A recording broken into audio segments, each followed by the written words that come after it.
Hi, welcome back to Leetcode.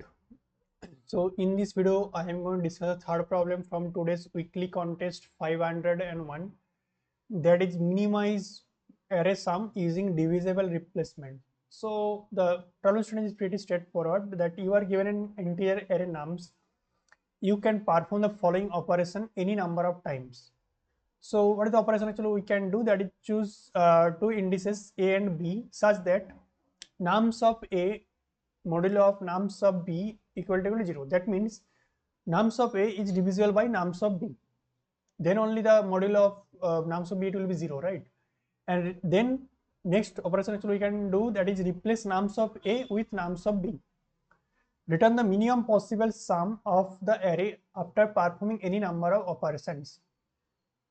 So what they are trying to say, that suppose let's take this example 1 362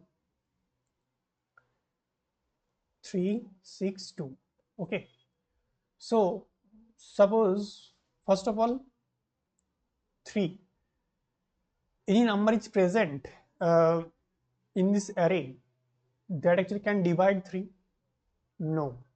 Okay, so next go to the next number, that is 6, any number is present that can actually divide 6. Yes, 3 can divide, 2 can divide, but from which number, by which number we should replace this 6? That should be minimum 2. Why 2? Why not 3? Because they mention that we will replace this 6 with 2. Then actually we have to return the minimum possible sum of all the number ultimately in the final array. Okay, so if I actually replace this with 3, suppose, then our array will look like 3 3 2. Okay, and if I replace this 6 with 2, that will be 3 2 2. Correct. Now for this option, what is the total sum? That is 3 plus 3 6 plus 2 8. And for this combination, what will be the total sum? 3 plus 2 5 plus 2 7. So what is the minimum possible sum? That is 7. Right, this will be our answer. So this is clear that whenever we actually have any number x, so we will see that what is the minimum possible divisor it is present in this array, from this array. Okay, so by this is clear that this is actually the our answer will be 7 for this combination, for this input array. Output is 7. Okay, let's see example 2 4283. 4283. Okay, this is simple. So 4, first of all the first number is 4. So is there any number that actually can divide 4? Yes, 2 it can divide 4. Okay, any other numbers? No, not possible. So this will be replaced with 2 only. So 2283. Next number, I'll come to the next number, that is 2. 2, any number is present that can divide 2? No. 2, this there is 2, but 2 by 2 it is again it will be replaced with 2. So this is ultimately same. Any other number that is present except 2? No. So it will be as it is. So that means as it is it will be 2. Next go to the 8. So any number is present that actually can divide 8. Yes, 2 actually I have 2 that can divide 8. So it will be replaced with 2. So our final array look like now 2 2 2 3. Clear. Next number come to 3. So is there any number present that can divide 3? No. So our final array will look like this. So the total sum 2 plus 2 plus 3, that is 6 plus 3 9. So here actually you can see that our expected output it is actually 9. This is clear. Next is example 3 759. First of all, first number is 7. Is there any number present that can divide 7? No. So it will be as it is 7. Next it is 5. Is there any number present that can divide 5? No. It will be as it is 9. Can any number present that can divide 9? No. So our final array will also be same. So that is 12 plus 9, that is actually 21. So for this input our output will be 21. So how actually we can solve this? It's a brute force approach, what actually we can think. So first of all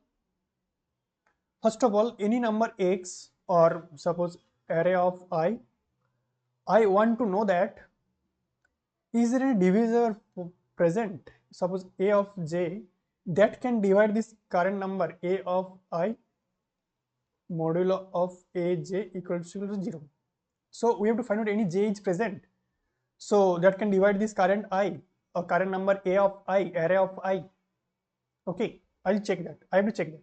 So suppose we actually have three number a, b, c. Suppose. So for this a, I want to check that is there any number present that can actually divide a.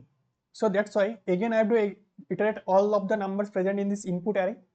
For this a, I will check a, check b, then check c. Okay. Suppose I found that this b can actually divide a. Okay. So then shall I replace this with b? That's fine. Okay. Next, I'll come to this next number b. So I'll check that. Again, I'll check this whole input array that do you actually have any number that can divide this b. So again, I have to check all of the numbers. Okay. So I have to check three numbers. Okay. Now next to the next number c. So I'll check that is there any number present within these three numbers a, b, c that can divide c. And if I found multiple number can divide this current number c. So I have to take the minimum of them, right? So that's why I have to check all of these numbers. So that will be again big of n. So here you can see that what is the time series for this, that for each number I have to iterate again this whole input array. So that's why time series will be n square. This is clear why it should be n square. So this will not work. This approach will not work. But still I actually explained that how actually we can actually solve this from basic to actually the advanced level. Correct? So basic approach is that first of all, for each number I will check from this input number, from this whole input array, that do you actually have any number that can divide this current number a. So if found out multiple options, suppose a divided by d1, it is suppose 0. So I will take suppose d1. Okay. Next, suppose I got again another number, suppose d2. Again it can divide this current number a. So I will take this minimum of d1 and d2. So this is clear because ultimately our target is to minimize the total sum. So how we can minimize that? If I should replace this with the minimum number. So that's why I'll take the minimum number out of this d1 and d2. Clear? And for that also we have to check the whole input array. This is clear.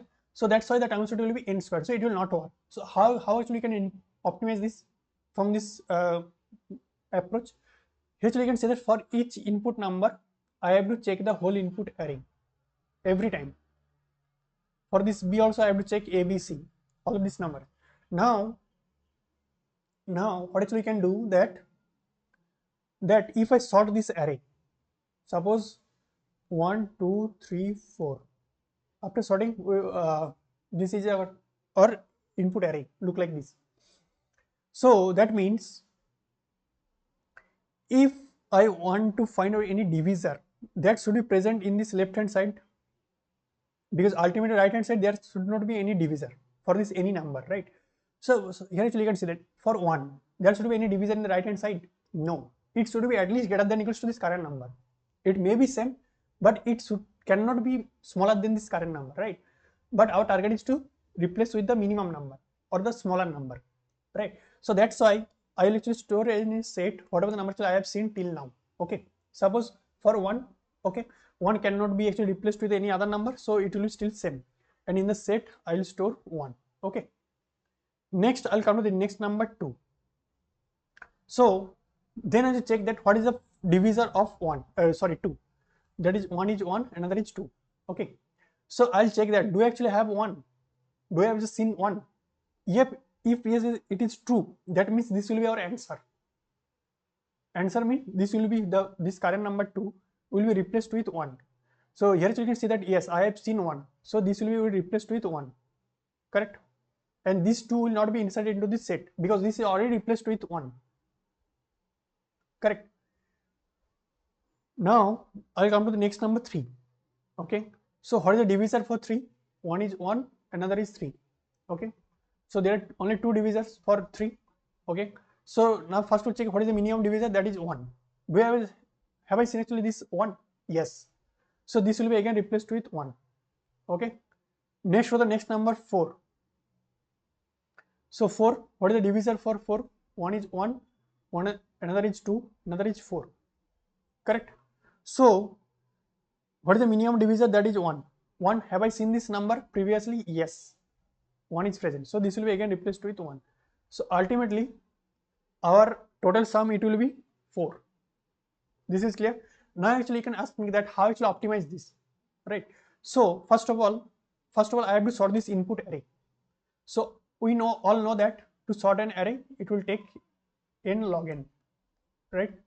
So to sort this, now I will take a one set to store whatever the number actually I have seen, right? So first of all I'll iterate all the numbers on this input array. So it will take big of n. All right. So first of all, actually, let me show you the code. Actually, this basic code. Actually, I found that the time limit exceed. Okay. So first of all, sort this input array. So it will take NLogN. Okay. Now, first of all, then actually I have to return a sum, total sum of this in final array, and I will take one set. This set will contain only that whatever the number actually I have seen or the present in this final array. Okay.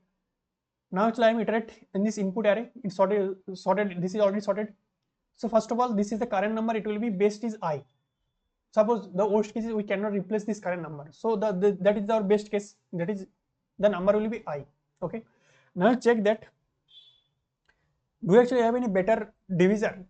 If there is any divisor, I will check the what is the minimum divisor actually I have. Right. I should replace this with this minimum number divisor, right? And I have already ensured that whatever the divisor is present, that is already we have seen that, right? Because I am iterating from left to right, and this is already sorted, right? Now actually check that do we have any number present in this set?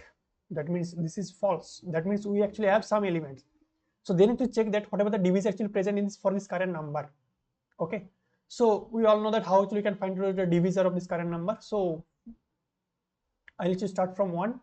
And it can go up to log n, okay, log of the current number, and I'll check that if this current number it is present in this set, okay, there may be possible that this current j is a divisor. So that time I'll check that okay, this is already present in this input array. That's perfect. Now we'll check that next condition is that the current number should be divisible by the current j.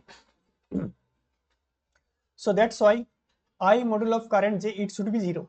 Then that means we can replace this current number with j. So that's why our best will be changed to this minimum of this best whatever we have seen till now, and current j, current divisor. Okay. And there can be 2 divisor because I am going to the half of the divisor actually. So by going to the half of that, we can also find out what is the next or alternate divisor actually I can actually have. That is will be n by I. So that's why I'll check that whatever the another divisor, that will be I by j. I will check that that number is also present in this set. So if it is present, I will check that what is the minimum of that. I will take that, and ultimately after this if block, after this if block, I actually have the what is the best number or what is the minimum number actually I can replace with this current number. So this best is contain only the final value I can replace. It is initialized with I maximum value, and I will check all the divisor. Actually, you can see that I will checking all the actually divisors, and I will check that this divisor actually present in this input array. If it is present, then actually I will actually take the minimum of that. Got it? And this best is contain the final value, and this will be added to the same sum. That will be actually I have to return. So this best value will be returned to this sum. Got it? Will be added to this sum. And ultimately going to the next number, so the current number best will be a possible divisor. So that's why I'll store this current best into this set. It is clear why actually I'm storing this into this set, because for the next number, what is the number present in the right hand side of that current number? So for that number, the current number, what of the current number? Current number means the previous number, the best number we have seen already. So that number can be one possible divisor. So that's why I'll store this into set. Got it? And ultimately, after checking all of these numbers present in this input array, I return the total sum. Okay. Now actually you can see that still why actually I'm getting the time limit exceed. Okay. So first of all, let's see the what is time sorting for this. First of all, sorting this array. So it will take actually NLogN. This is okay. Now actually you can see that this for loop will run all of the number present in this input array. So this will take big of n. This is also clear, pretty straightforward. And for each number, you can see that this for loop will run because of checking, we are checking all the divisor, possible divisors, right? So that's why it will take log n, okay. And for each time, actually I am calling this set. In this set it's present or not. So again it will take log n. For each divisor, I am checking that this number present in this set or not, or in the input array or not. So that's why here actually you can see that for each number, first of all I will check the I will actually create the divisor. Then actually for a divisor I will check that present or not, right? And for this, for each number it will take big of n times, and to generate all the divisors it will take big of log n, and to check that this is present or not we will query from the set, so it will again take log n, correct? So that's why it will ultimately take log n into log n. So that's why it will give us the TLE. This is clear why actually giving us TLE. So now somehow it will optimize this. First of all, generate this divisor. If I optimize this, and ultimately it will sort, it will take n log n. Okay. So n log n plus this to replace to find out the best number, it will take n log n into log n. So somehow it will optimize this approach, these steps. First of all, trying to generate all the possible divisors, and then find out that this number is present or not. So it will actually give us giving us the TLE, right? So how to optimize this? Now actually we will actually use the optimal approach. So first of all, to know that is there any divisor or not, so we can actually check that, find out that what is actually minimum possible factor for each number. So first of all, suppose we actually have seen 0, 1, 2, 3, 4, 5, 6. So by default factor will be the same. So 0, 1, 2, 3, 4, 5, 6. Suppose we actually have 2, 3, 4.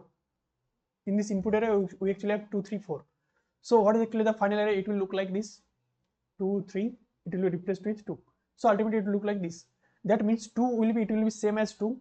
For 3 it will be same as 3. For 2 it will be replaced with 2. Correct? That means we have to find out that for each number what is the minimum factor that is present in this current number. So how actually we can solve this? So by default the factor will be same as this current number. Okay. Now actually what I will do?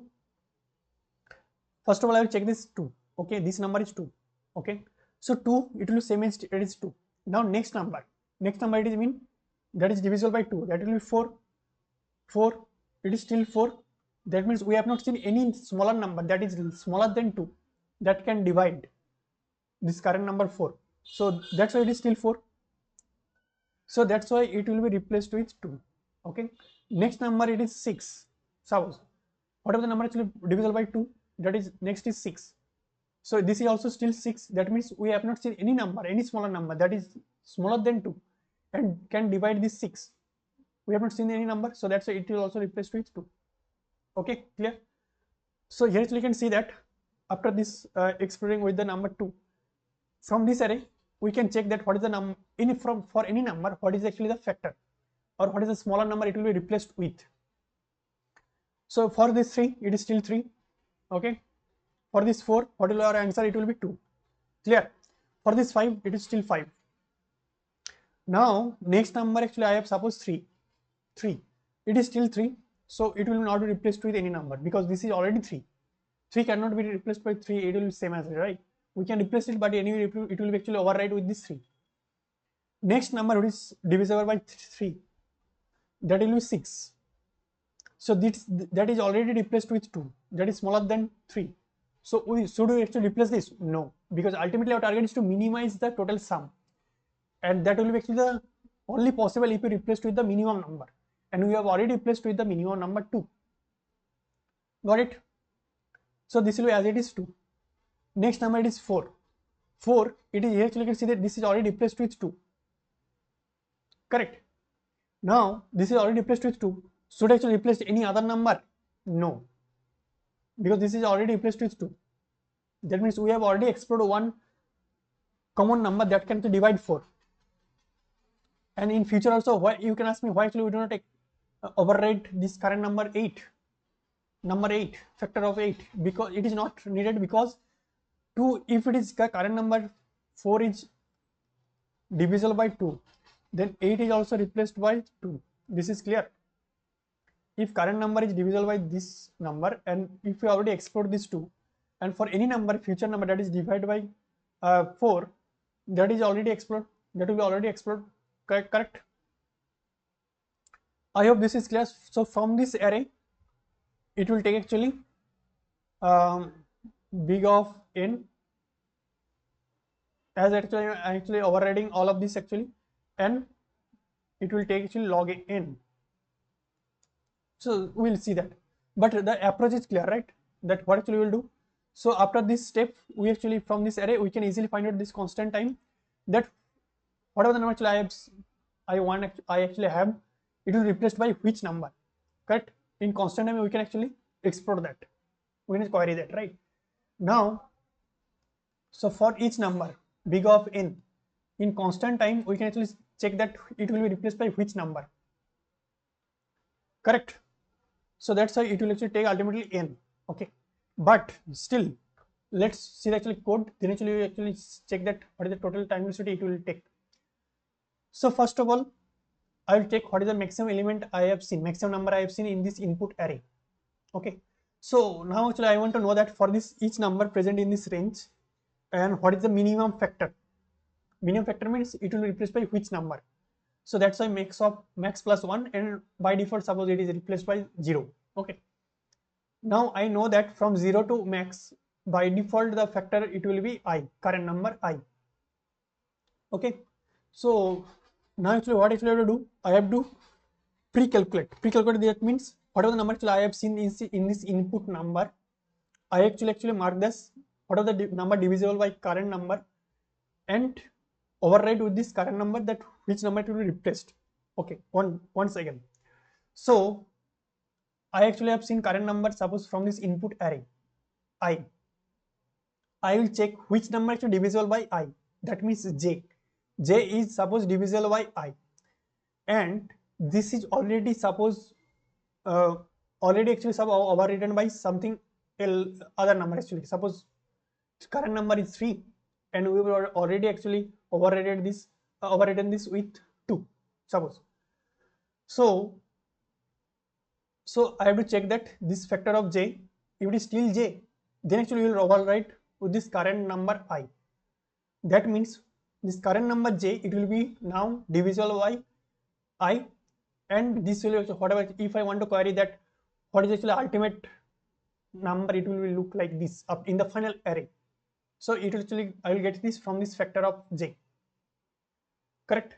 So this is actually clear that I actually have some elements from this input string s. I will check that whatever the number actually I can divide by using this current number. So that's why I'll iterate from this on this set. So I'll check this if current number is not replaced by with any other numbers. So I would explain this 4 in this case of 4. So 4 is already suppose replaced by 2. So that time we do not need to actually explore this 4. This is already explored by actually 2. So that's why I'll check that if the current factor of this current number I, if it is still I, then actually we need to explore for the future numbers that actually I can divide by I. So that's why if it is still I, then actually check that for j is starting from I, it can go up to maximum element I have seen, and it is going increased by I every time. So I'll check that factor of j for this current number j, it is still j. That means suppose in this array